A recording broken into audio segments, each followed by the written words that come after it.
Welcome back. Interjections, episode 110. Inter cruising to a couple of easy victories this week over Slaviapraha and Cremonese. We're going to break it all down for you. I'm your host, Andrew. I've got Mikko and Sterling here with me. Mikko, what's going on?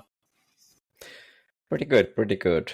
Inter's doing well, and well, the podcast not so much. Half of the normal crew are missing.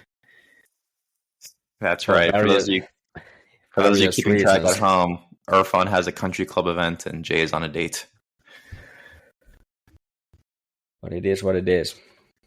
That's right. And we have the best bench in the world. We have DeMarco as a starter and Carlos Augusto as our reserve. We've got Sterling here with us. Sterling, what's up?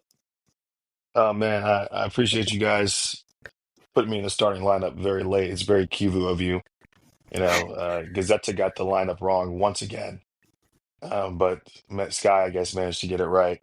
But no, I feel good. I feel ready to play. I was at a wedding until very late last night with an open bar, so stick with me, but we're gonna get through it. I'm showing up a little bit like Nangalan this morning. That's awesome. All right. Well, let's dive right into this. So 2 victories since we last recorded. But before I get into those matches specifically, I just want to give some props to Kivu for steadying the ship, because after the disaster against Juve, where we were all, I don't want to say questioning his future at Inter, but we were to an extent wondering if he was the guy. We go out and we had 4 easy must-win matches against Ajax, Sassuolo, Cagliari, well, I guess 5. Slaviapraha and Cremonese, and we win all of them, most of them comprehensively. And it was just a great job by Kivu over the past couple of weeks of steadying this thing. There's no one talking about his future at the club anymore. There's no one pondering if he's the guy. Right now, the vibes are good. Everyone is feeling good after all these victories, and with some good fortune in some matchups later today, like Milan Juve, we can be in a dangerous position in the table again. So first off, credit to Kivu for getting this thing back on track. As we look at the 2 matches from this past week, they were both easy, straightforward Inter victories where we got early goals, and then from there the floodgates opened. We could have scored what felt like 15 goals against Cremonese yesterday, and against Slaviapraha they didn't do anything all match. So I want to talk specifically about the players, some of the decisions made by Kivu, starting with Bonny. Obviously, Kivu's hand was forced in that Thuram goes down with an injury midweek, and we need to start someone else at striker. If you pulled fans, I'm sure a lot of fans would have preferred Pio start this match, given how great Pio has looked so far in his Inter career. But Bonny needed a start. He needed a soft landing spot, and he seized the opportunity in a way no one expected. I mean, he was involved in every goal we scored, and he was a key contributor in the match, and he looked like a striker who belongs at this level. So, Mikko, I want to start with you. What did you see from Bonny yesterday, and is it too soon to say that Bonny was a good signing? Is it too soon to say this guy is going to be able to stick around at Inter? Maybe it's too soon, but the signs are pretty good at this point. Yeah, maybe he was the most unknown one from the 4 strikers we've had, or we had, and like who have played so far. But this game kind of emphasized that this guy can do stuff as well. And well, to be honest, I think one goal. The goal was nice. Maybe the assists weren't. They were like assists, okay, but I think he wasn't as influential as those 3 assists would kind of signal to you if you didn't watch the match. I think he wasn't like super great in this match, if you can say that, because most of the team were like everyone was playing good. Cremonese wasn't playing properly. Man, this guy's a tough critic, huh? Yeah. I mean, I'm just trying to kind of ease the... Is this Jay? Am I podcasting with Jay right now? Yeah, something like that. one plus three, that's something you want to have at this point when you get your first start. So I can't complain. This maybe started to sound like complaining, but it's not that. It's just that I feel Bonny plays a bit like Thuram. He can do a lot of stuff. He's very strong, and I really like kind of his movement. I like his ability to not lose the ball immediately. Like it was so same. Actually, same goes for Pio. It was so frustrating last season when our bench guys were so useless keeping the ball. Like it was so frustrating to see them being passed the ball, and it was like over 50% of the time they couldn't keep the ball. But now it's completely different with these two guys, these bench guys. And obviously Bonny in this match, he was where he's supposed to be. He was able to get 3 assists, and what can I say? Perfect start for him to kind of come in as a starter, and I would say start his Inter career probably. But I wouldn't go as far as saying that he is definitely gonna be a hit. We don't need to Thuram anymore and anything like that. But this is something we definitely needed, and the guy needed that to build his confidence even more, so that we can keep using him as a starter. Okay, the match wasn't the toughest one, but these are kind of the events or kind of moments where you build on your confidence. So yeah, very happy with how Bonny played. Even if to me the stats maybe signal a bit more than there was really in his game, because I think this was mostly kind of a team effort. This result. I was very critical of the decision to go into the season with only 4 strikers in the team. I wanted a 5th guy like we had last year, and a lot of that is because of fitness. Lautaro has been hurt a lot the past couple of years. Thuram has struggled with fitness, and of course he came off injured against Slaviapraha in the Champions League. But the reality is we need Bonny. Like, we need this guy to perform, not quite at this level, but at a level close to this, if you're only going to be rolling with 3 strikers here for a couple of weeks while Thuram is hurt. So we needed that yesterday, and hopefully this is the confidence booster he needed to get his season back on track. Yeah, what I'll say is it's amazing what it feels like to have quality depth on the bench.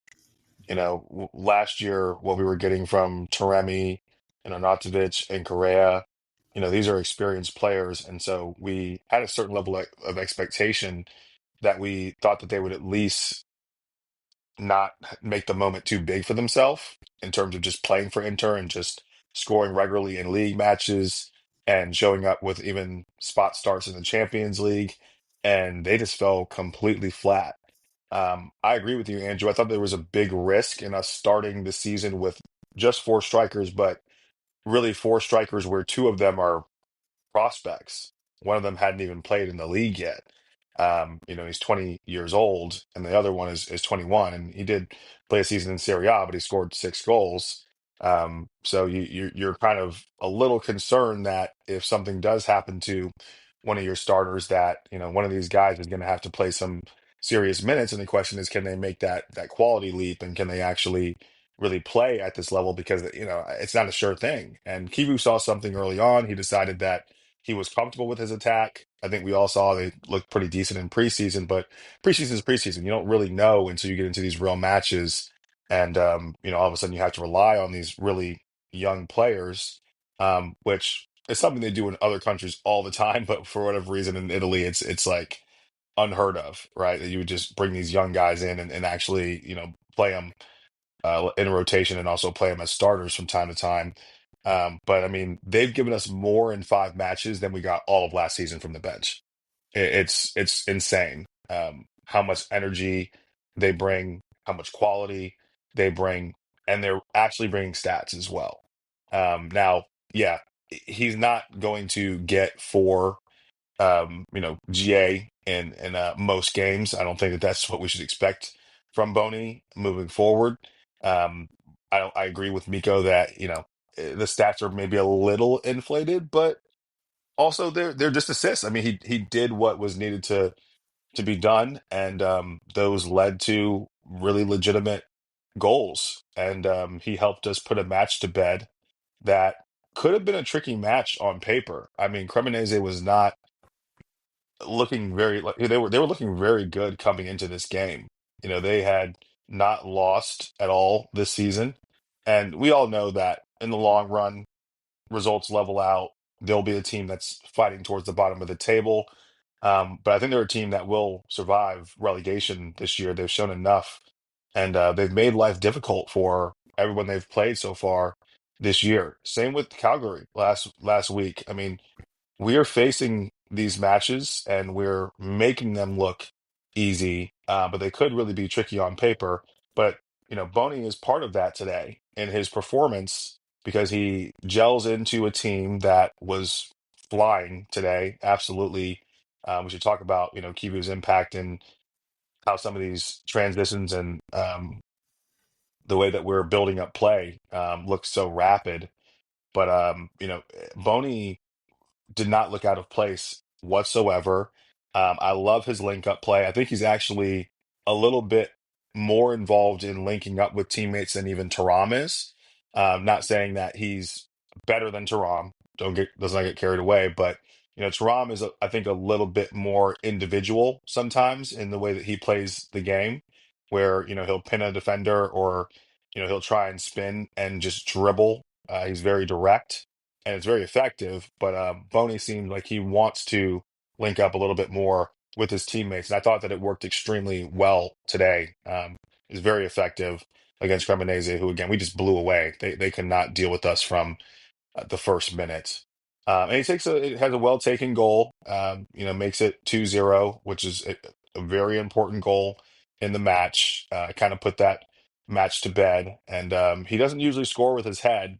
So it was nice to see that, he had a diving header of a goal. It was kind of like a dolphin diving, but he got it done. And that's important for his confidence moving forward because it would have been easy for him to start to be the forgotten one a little bit with the Pio mania that's going on because all of Italy wants Pio to be successful and all of Inter wants Pio to be successful. It's easy to be the guy who feels left out if you're Boney, but he waited for his chance to start.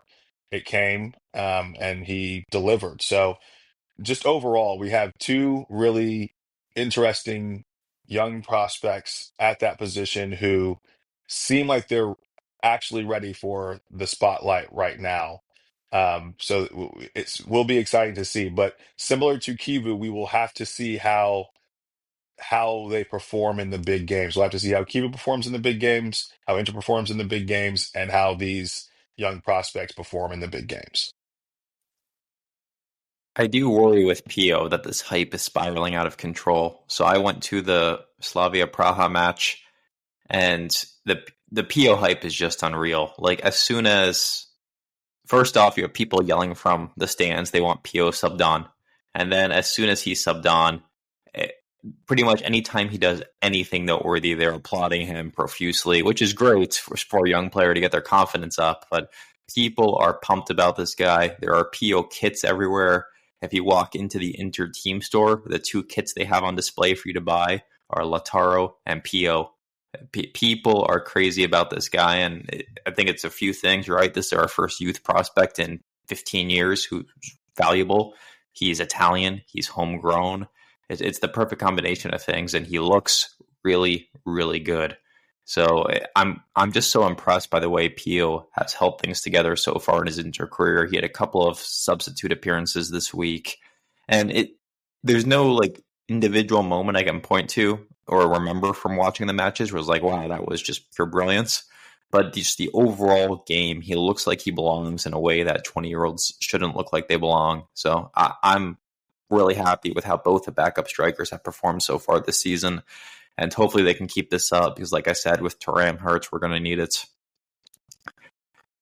The other thing I wanted to get your guys' thoughts on was the midfield rotations this week. So, as you all know, when we loaned Aslani to Torino, who I'm sure will be back here next summer, we didn't choose to sign a traditional regista replacement. We kept our current midfield composition and signed Diouf. Ignoring Diouf for a second, we used a couple different midfield combinations this week. So yesterday against Cremonese, we moved Barella to the traditional regista role, and we gave Frattesi a start. And then midweek, we gave starts to Zielinski and Sucic, I believe, in the Champions League. So we're using all these bodies, and we have plenty of bodies in the midfield. A couple thoughts from me. I thought yesterday was one of Frattesi's best overall games at Inter.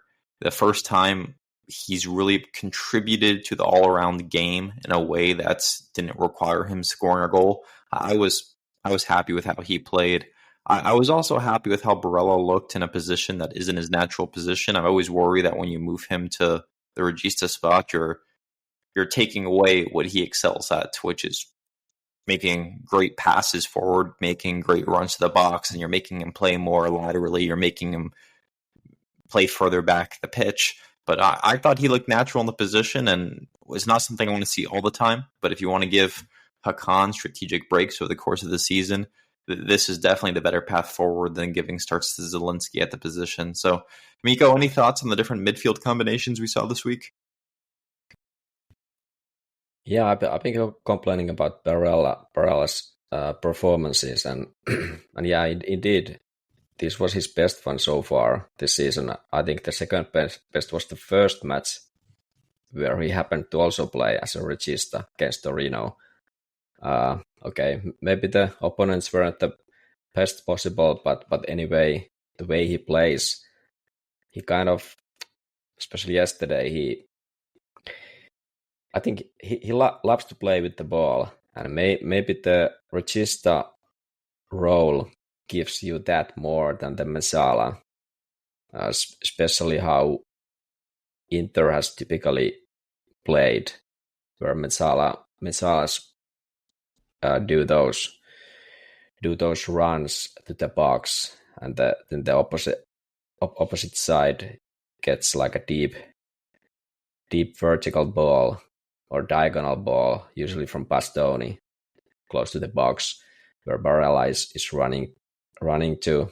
And in the regista role, he gets to see the ball a lot, and he kind of enjoyed in this match. He was able to do these crosses and these lobs behind the defensive line. And I just feel that when Barella switches his kind of role, he needs to understand that you need to play according to the role, and I feel he's tried to force too much his kind of trickery and his usual, I don't know how to say this, kind of he tries to do too much when he plays as Messala. I know that he's been the engine of our midfield in recent years, but this season it hasn't worked that well. But in this regista role, he was like in perfect spot at the moment. At least I don't know, is it some mindset thing or what is it? But he was really enjoying the match yesterday. Was able to score even the fourth goal, which was pretty nice combination after a horrible pass by Cremonese goalkeeper Silvestri, when we were able to counter immediately. As for the rest of the midfield, now at least afterwards looking, it was kind of perfect. All the starters were different in these two matches, and I don't think was Zielinski particularly good against Slavia. Maybe not. Çalhanoğlu obviously was, and Sucic is excellent. Excellent in positioning and movement. Maybe the physical side is still a bit lacking in his game, but hopefully it will come later. Then, like you said, Frattesi played a great game. Didn't manage to score, but he had a lot of chances to do it, and he was a bit of all around there, kind of being involved in the match, which is not kind of a typical Fratesi performance in, especially last year. It was hard for him to get involved, but now there was enough space, and he kind of found his spots there to be able to get to the ball, and then of course all those runs into the box, that they are so deadly. Was it like 30 seconds yesterday when he was almost scoring a goal? Couldn't connect like perfectly, but that was like a perfect example what Fratesi is about. He's able to do that, find those correct lanes and find those perfect timings to hit the box. And of course, it's helping that you have DiMarco on the flank to give those crosses, and Fratesi is a guy who can find those perfect timings for the crosses. So all in all, of course, I'm happy because we won these matches pretty convincingly, and the midfield wasn't lacking. Maybe we can talk about Diouf later, his late cameo yesterday, but in general, I was happy with both midfields in these two matches, and kind of the starting options as well, as we were able to rotate properly this time. Yeah, I mean, the first thing I'll say is that Kivu has his work cut out for him just in terms of managing all these Metsalas, all these midfielders, and essentially keeping everybody happy and somewhat engaged. It's actually kind of a blessing that we have 2 matches a week, at least where the midfield is concerned, because otherwise there'd be a lot of guys who would be very, very frustrated on this team. Barella having to play as a regista, I'm still not necessarily overall happy with, just in terms of the way that the squad is built. However, in terms of his performances, I'm very happy. I think that he was really good yesterday as a regista. He played it earlier this year as against Torino as well. Both heavy wins for Inter. Not sure if that's a coincidence or not. I mean, the sample size is very small. They're both home games. We were both dominant in both of those matches. So, I wouldn't go as far to say as that, whenever Barella plays there, we're a better team or anything like that. But it is definitely something that's interesting. I do like the way that he interprets that role. He's grown as a regista compared to in prior seasons when he played there, where I did not necessarily like him there. But I think that he's a little bit more mature now. He doesn't give the ball up very often. He's very dynamic. He interprets the role a little bit differently from Çalhanoğlu because they're just different players. He is a bit more like Vitinha in that role, with just how mobile he is and how many places he pops up and is able to affect the game. So it is something that, I wouldn't mind seeing more of him there. I still wish we had a true backup regista for Çalhanoğlu that would be able to allow us to rest him properly, while also resting Barella at times. Because I think that right now we got to have at least one of those two on the pitch at all times. And if one of them gets an injury, it's going to be very difficult for us. For Tazy, I agree. He looked a lot better today than he has previously. I don't know if it's a change in system, or a change in approach, I should say, with Kivu, where we are pressing more. We are more interested in winning second balls. We play a lot faster. We're trying to be more vertical. Maybe that just plays more to Fratese's skill set, versus the slow, methodical buildup, which we all know is not his skill set whatsoever. So I mean, that's a good, encouraging sign from Frattesi. He was involved in the midfield battle today, which was a welcome addition because usually he's somewhere floating closer to the strikers while we try and build up play. and it can make us look extremely disjointed. We end up losing the midfield battle very often whenever we bring Fratesi on to the team in the match. So I would say that it's good that there's some signs there that he's looking more involved in overall play and build up. So hopefully that'll be the norm for him going forward. But it's again very small sample size and it's Cremonese, so I won't hold my breath on that. Um, in terms of the other midfield rotations, I feel like I want to give a little bit of a shout out to Zelensky, or a little bit of love to Zelensky, because I feel like he's becoming the forgotten man. And I think that a lot of Inter fans have kind of given up on him. I thought he was decent against Slavia. He obviously was involved in the build up to one of the goals as well, put a nice through ball to Ram, who then laid it off to Bastoni. But I think that this guy still has something to offer.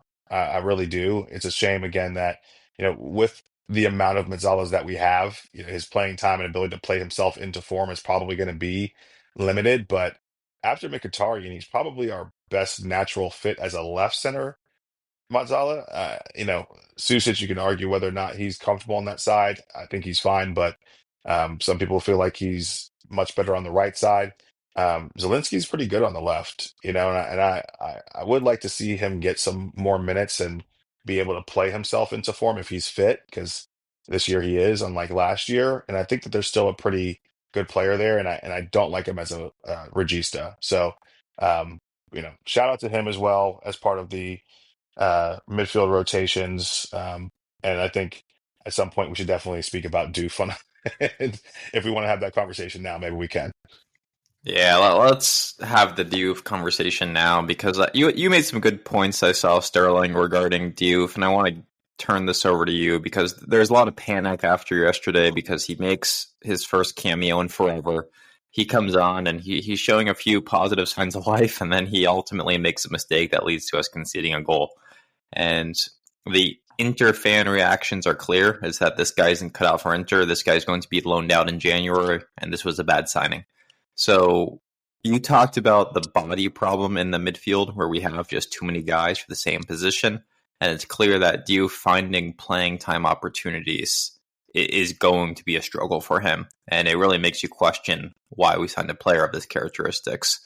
But take a step back here. Let's talk about his cameo yesterday. You saw a few things you liked, so maybe walk us through those and then tell us how concerned you are moving forward. Yeah, so I mean, the thing with Diouf is that when you look at him and you see him playing, and I mean, it is a very small sample size, but you can see why we're excited about him. You can see why we decided to take a chance and invest that type of capital in him, because he has things that you just can't really coach. I mean, he's got great size. He's very athletic. He's quick across the ground. He accelerates extremely fast. He doesn't look uncomfortable on the ball. He had some decent passes yesterday as well.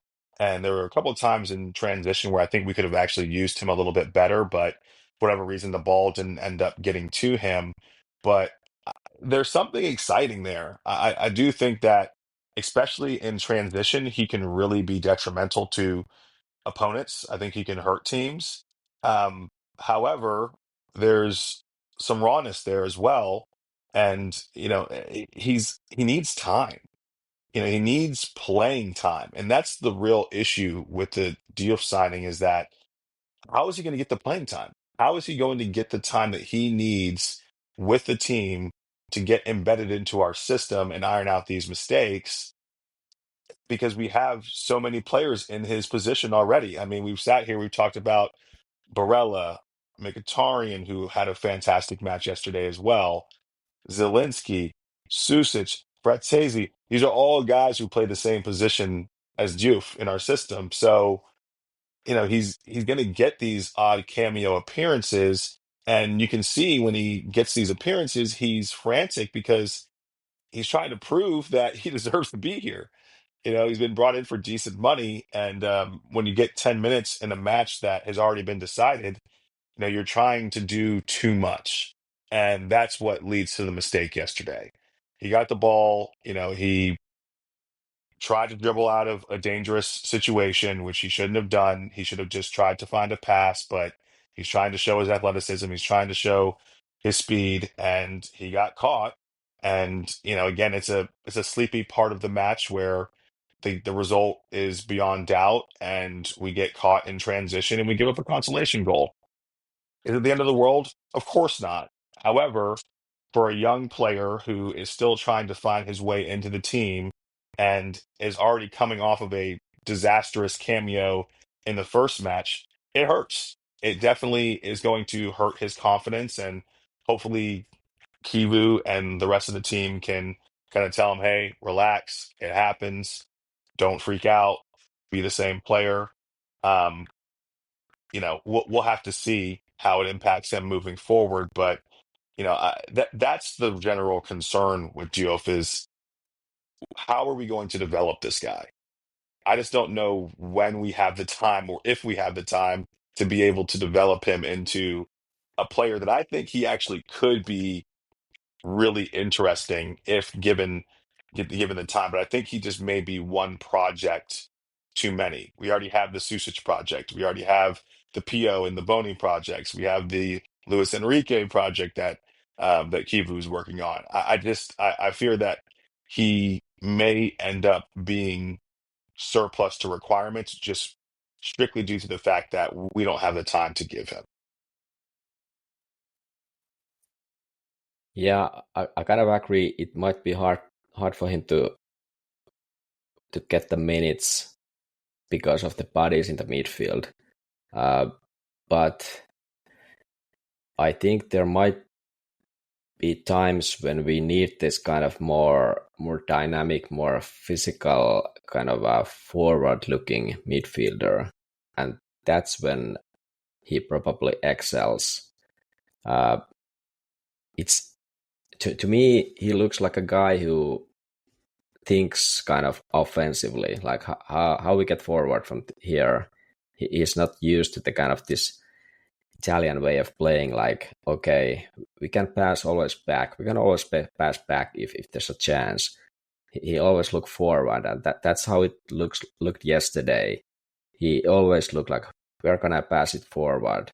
And I think he played well until this one moment later in the match, or like, was it 10 minutes when he came in, when this mistake happened, which was just like a little poor touch to the ball when he put it forward for himself, and there was a guy already taking the ball, and then was the counter. I think that those are kind of the mistakes why Italian coaches usually do not use younger players, because they make these mistakes, and coaches do not like these mistakes in their own halves. Maybe this was the perfect place for that. Kivu thinks that, okay, it's 4-0. It's like everything is in our control. It's 75 minutes. I can put this guy in, and let's see what happens. Well, there was this one mistake which led to a goal. It's not a big deal. Obviously, everyone was pissed, or, well, at least the Rai was like visibly pissed, because we conceded the goal and they couldn't keep the clean sheet. But in the end, that matters very little in goal difference or anything. So it was just like it was a nothing burger to concede that goal, and it wasn't like Diouf made like a massive mistake. It still required like a pass to the flank, and then a cross, which didn't look like a super dangerous situation at the time. But then there were guys weren't following their attackers or opponent players, and I don't know what Augusto was doing in that goal. He was like jumping like a little girl there, and I don't know what happened there. So to me, it was not something which would completely crash his confidence, at least I hope. And like you, Sterling, said, I'm positive Kivu and the coaching staff will kind of make sure that, okay, it can happen, but this is how you should play from now on, and don't do these kind of runs in the middle of the park if you are not certain you're gonna get the ball and get it forward. But I think Diouf is a player. Maybe the Champions League we can use him when there's more space there, and in certain matches we could use this kind of player instead of someone like Zielinski in a certain situations where we need a bit of offensive impact, but Zielinski can't give us enough of that kind of speed and physical attributes we need. But yeah, I feel there's a bit of concern that how many minutes this guy can actually get, but there's a lot of games coming up, so I'm not expecting he's going to get loaned or anything in January. But okay, that was actually my next question for you both. Is hot take now? Does he get loaned in January? I don't think he does. I think he'll stay for the entire season with us. I actually do think that he fits Kivu's idea of football as well. I think that with us wanting to press a little higher and play with a little bit more energy, he kind of fits the mold for that. I mean, I thought that he was pretty aggressive in his trying to win back balls in the midfield yesterday as well. Um, yeah, I think there's something there. I like to see him played on the left side in the position that we typically play Mkhitaryan in. Every time that we seem to bring him on, we play him somewhere on the right side of the pitch, which is a little bit odd to me. I know that at one point we were kind of playing like a 3-4-2-1 yesterday, and he was one of the two, or I guess he was kind of one of the two behind. I don't really know what he was playing, honestly, when he came on yesterday. And then it looked like we went back to like a 3-5-2 with Fratesi as a striker, but Suchis played on the left and Diouf played on the right. So I want to see him in a more settled team, and you know, with the starters for the most part, um, playing from the start. That's when you'll know whether or not there's really a player there. Similar to with Boney, right? Where it's like, hey, he got to play with the starters today in a serious match, and obviously he performed at a very high level. If we can give him a start like that, and again, it can be against a lower half of the table team, I feel like he might positively surprise us. So I hope that we don't give up on him. I guess a loan is not necessarily giving up on a player, but you know, I think that there's something there that we should hopefully explore. I just, again, when that's going to happen, maybe it's the Copa. I don't know. We do have a friendly actually coming up against Atletico Madrid next week that, I'd like to see him be a starter, at least in that friendly, so we can see a little bit more of him. So, yeah, well, I don't think that my answer is no. I think he'll be here for this full season. The only thing I want to add on Diouf is that this reminds me so much of the Palacio signing, and that you sign this guy and you put them in an impossible position. And when you watch both players play, you can see hints of their promise as a player, see hints of their potential, but you just know the path to them earning the trust of the manager to get meaningful minutes is close to impossible. And you just start thinking about the signing. You're like, why did we make this signing now? This is not what the squad needed. This is not what the team needed. It was just a puzzling choice by Morata and company, but we'll see what happens with you. I agree with you, Sterling. I'm not willing to give up quite yet, but this is going to be we're going to have to do a better job finding opportunities for him. And one thing I've noticed about Kivu is he does very much like Inzaghi. When we're up big in matches, he likes to sub on the regular rotation players to keep them involved. You saw that midweek when we were easily up 3-0 against Slaviapraha, and he kind of went for the old familiar substitutes. So I'd like to live in a world where Italian managers or Serie A managers didn't operate that way, and we gave more opportunities to players in matches like that. But I've long accepted that fate. We've mostly talked about the Cremonese match. We haven't touched on Slavia Praha too much. It was just a straightforward victory, especially when they gift us the first goal like they did. waste on the goalkeeper howler, but I will pause and ask if you guys have any thoughts. I'll just say that from attending the match, it was very straightforward. The thing to me that really stood out was just the lack of atmosphere in the stadium. There weren't a ton of. This definitely was not a sellout. There were a lot of empty seats. Somebody shared a statistic showing how many tickets we sold for this match versus how much we sold for Red Star Belgrade last year, and they were similar in number. So I guess you don't expect much there. But the real takeaway is just the lack of atmosphere in the stadium. It was quiet the entire time.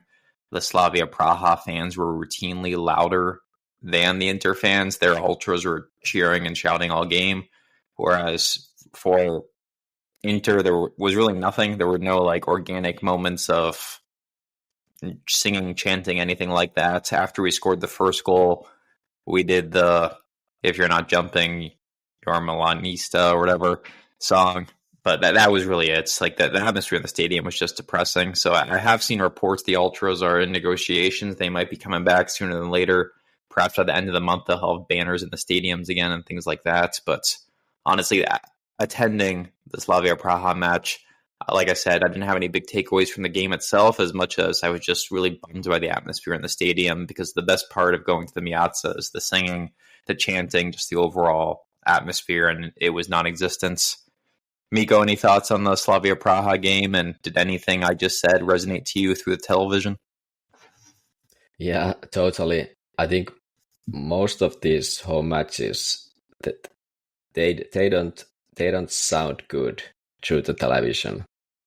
They are like, there's so big difference compared to last season when Kurva was there chanting doing their usual stuff throughout the match. Like now it's just like they say, now it's just like a theater. People react when something happens, and that's it. But the lack of constant cheering and supporting, or the lack of it, is that's just a bummer, at least for myself. But as for the game, yeah, I don't think there wasn't much. Slavia came in, they didn't do anything. I think they did even less than Red Star a year ago. They weren't able to play at all, and we scored a bit later than yesterday against Cremonese. It was like was it like half an hour or something. Then Dumfries scored the second one pretty soon after, and I think that was the kind of, okay, game over. Can we just stop the count already? Type of situation. But Lautaro getting to the score sheet twice, that's always good to kind of build on his confidence, get more and more goals. He's kind of reaching those kind of top positions there in the all-time scorers of Inter in the Champions League and in all-time every competition. So that's always nice to see him getting those goals. What can I say? These are the matches we need to win. We have the first four matches in Champions League. We like absolutely need to win because those are the easiest 12 points we can get, and you can't count on anything on those last four matches. If the schedule was a bit different, these matches maybe wouldn't need to be must-win matches.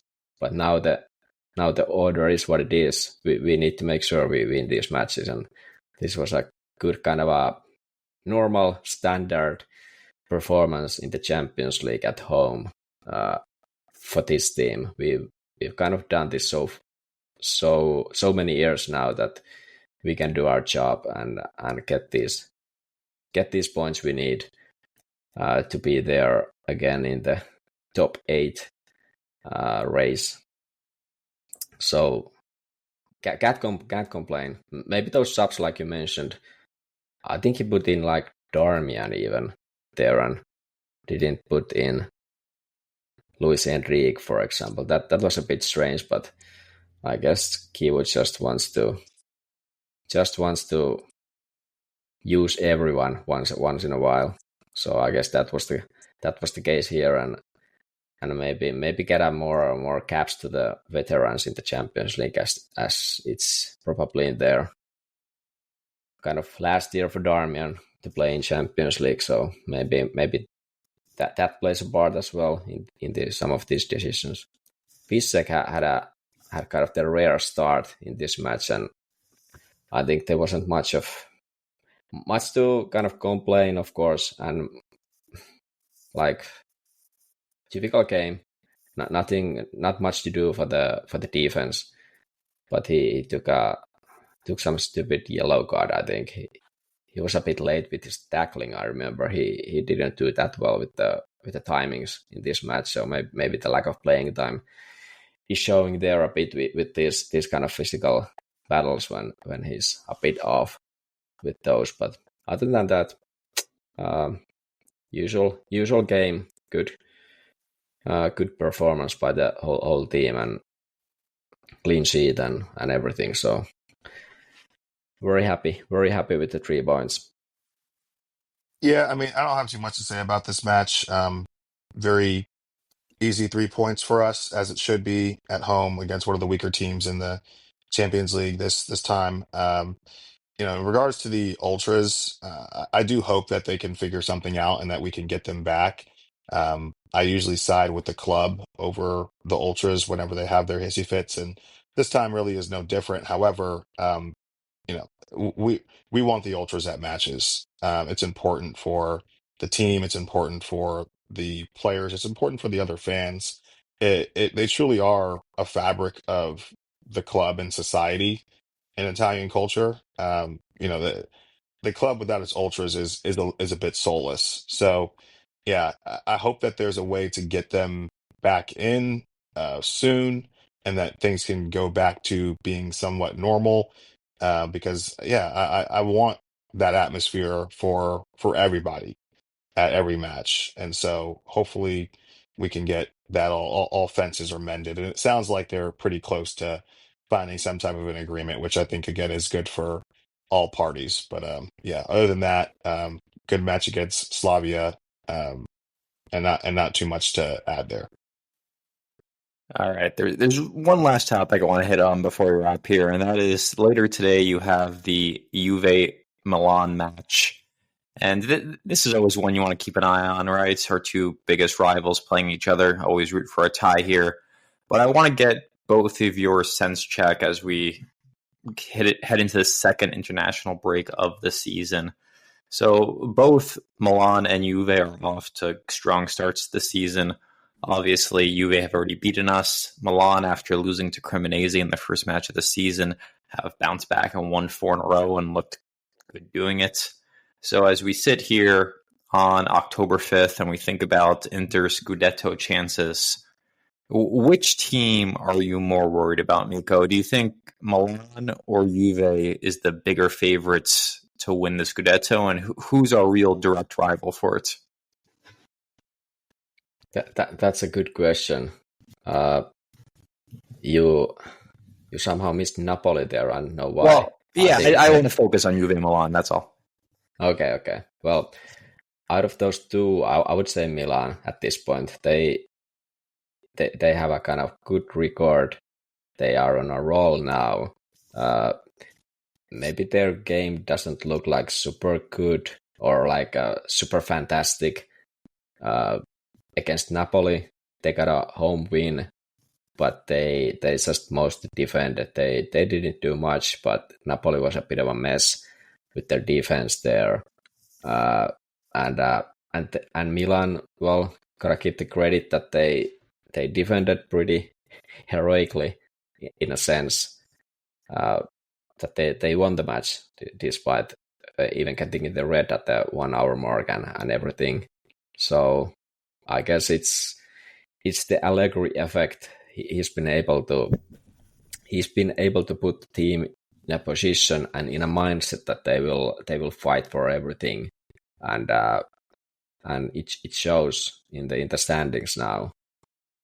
Like you said, is it like four wins in a row now, including Napoli? So like current title holders. So it must feel pretty good for the team at the moment. And of course, we can never forget the 1 game per week schedule they have, which plays a huge part here. Like we saw last season with Napoli. Now Napoli has +8 games, +10 games in their schedule. So especially now in the autumn or the first part of the season, there's a lot more games coming up, and it feels Conte might not be able to handle that. Let's see. He's already making excuses, like already before matches, he's making excuses, which is so typical of him. When there's a bit of matches coming up, he's almost losing it. So yeah, I would say Milan, because Juve's game doesn't look that convincing. There's always the Yildiz factor, but he hasn't been able to.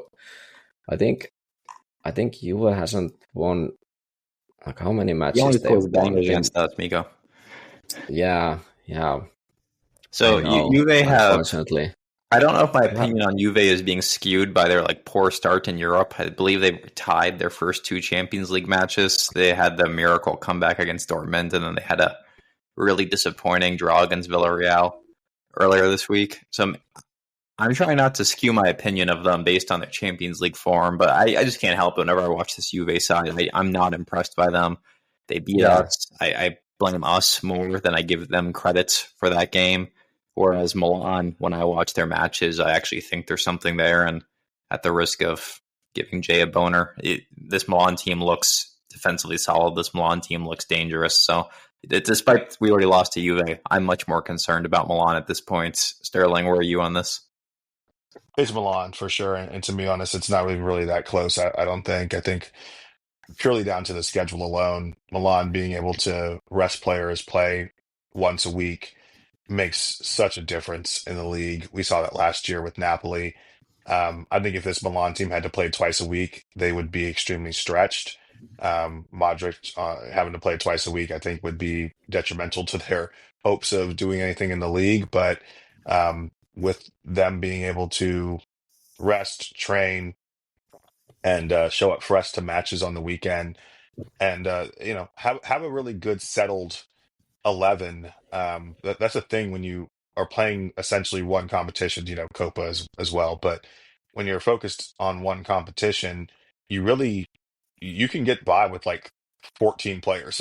You can really, if you have like 14, 15 players that you trust, that's enough to make a league campaign out of. So, he's had Rabiot that came in, which was, I thought, a really good, smart signing for them late in the window due to unforeseen circumstances with him. Rabiot got into a fight with another player at Marseille, and they decided to move him on. But that was a great pickup for Milan. Modric has been fantastic so far this season, despite being 40 years old. I mean, age doesn't really matter as much in Italy for whatever reason, and he's just another example of that. And then they've had Loftus Cheek in there, they've had Fofana in there, but they've got a lot of steel in their midfield. They got a good balance there, especially defensively. And then Leao coming back, Pulisic has been fantastic for them. Even Salamakers, I think, has been pretty underrated, decent player for them. The defense is still just okay to me. Tomori is Tomori. Gabia, he's decent. He's pretty strong.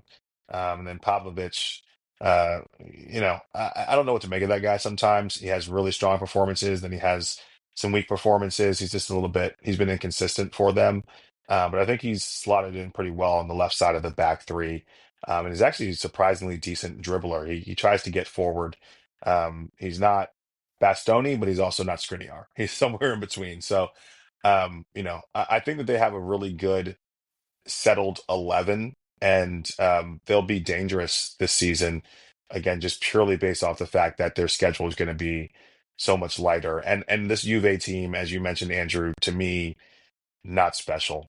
I don't like their midfield. I think that if Thuram is not having a good match, their midfield is completely flat and falls apart. In my opinion, they need a third midfielder on the pitch. They've been playing, 3-4-2-1 because they want to get the best out of Yildiz, understandably so. They want to get Conceição into the side, understandably so. But I think that they need to switch to some type of a formation that allows them to have a third midfielder because to me, it's so difficult for them to control matches. And that's why you've seen some of the score lines that you've seen with them because they get into these basketball type of matches where it's very up and down. And I think if they could bring in even, play Coop Miners next to Locatelli and next to Thuram, or just another body in there. It could be even McKennie.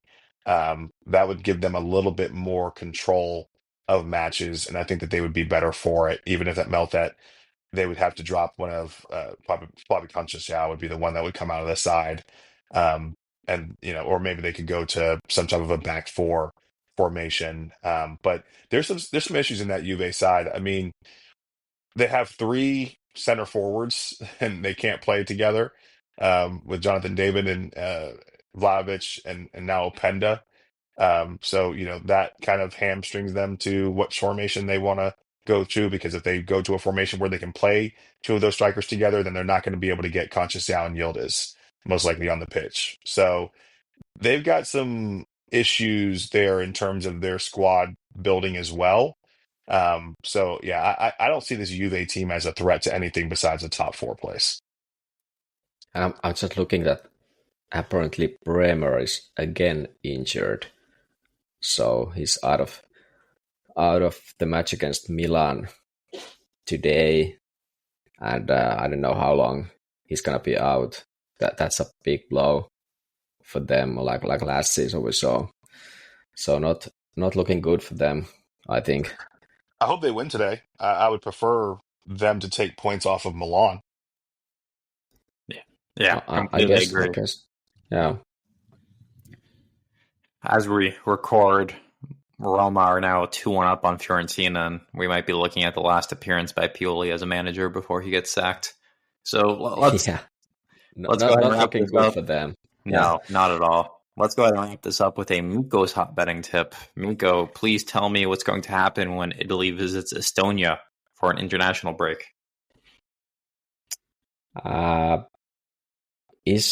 Was Pio Esposito, was he called up?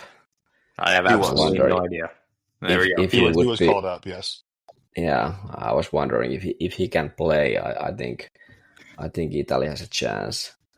Well, Mikko's just piling on the hype. On a serious note, yeah, I think was it like 5-0 the home match. So I want to go with 2-0 away win this time, and Retegi will get a goal again, and then I'm gonna give the second one to Fratesi. I think Italy is in a good spot for the playoffs. They're not gonna catch Norway anyway, but they'll manage to get these kind of so-called easier opponents. I think that's what's gonna happen. I am curious to see what Gattuso does. I saw Zaccagni left the squad hurt, and he's really the only good left-sided player they have. So I'm curious to see what happens there. But yeah, he didn't call up Chiesa. I think there were rumors he would call up Chiesa. He's got a knock as well, apparently. Oh, right. Yeah. Yeah. So he's back to being injured after his hot 2 weeks. So one question I do have for you guys in regards to Pio is, do you think that there's a chance that by the World Cup, assuming Italy makes it, that he could unseat Retegui and be the starter for Italy? I don't think so, and I say that because Moise Kean is playing well, and knowing the way Italians operate, if Retegui loses his spot, I think it will be Kean first, and then you have to go to Pio as like a bench option before anything else. So I'd say odds are low. Well, they've been playing together, right? That's why I was saying if Kean is playing with Retegui, and Retegui comes out, would that mean that I guess Pio would be paired with Keane? Have they been playing together? I know they did against Israel, but I thought in Gattuso's first match he went with one striker. Am I wrong there? No, you could be right. Maybe I'm just thinking about the last match where they played together. I thought they looked pretty decent together, but Yeah, it I was a think certain opposition. I think they connect pretty well. I don't think. Did, did you ask that Retegi would lose his spot completely from the team, or? No, Well, we can dream, Mikko. That'd be the best case scenario. Oh, what was the question? No, will Pio take? Can you see Pio starting for Italy at the World Cup? Well, no way. I think Retegi is too good. He's too good for that.